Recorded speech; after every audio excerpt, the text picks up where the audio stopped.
הנה, עכשיו אני אצלם. סבא, אז אתה מוכן שאני אצלם אותך עכשיו? אתה מוכן שאני אצלם אותך עכשיו? כן, אוקיי.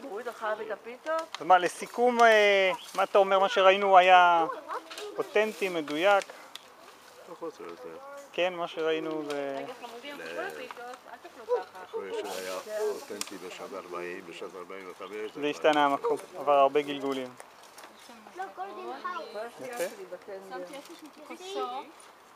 אני הייתי שם ב-40. מפברואר. מפברואר עד? זה שאני יצאתי ב-11 לאוגוסט, אני זוכר. 6 חודשים. ולמה בעצם שחררו אותך? כי הגיע המספר כאילו חצי שנה. זה היה בדרך כלל? כולם השתחררו. אז זה בעצם הייתה המדיניות של הבריטים?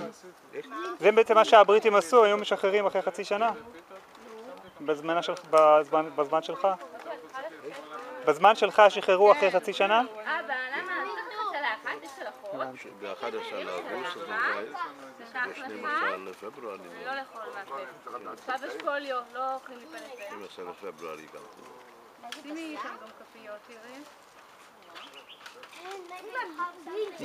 מה שהוא סיפר בהדרכה, אז בעצם הוא אמר שלא היה בעצם מה לעשות פה באמת. זאת אומרת, אנשים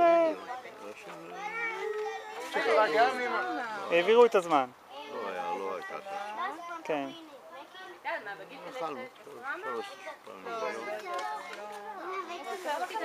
הבריטים היו עושים מסדר בערב, בבוקר?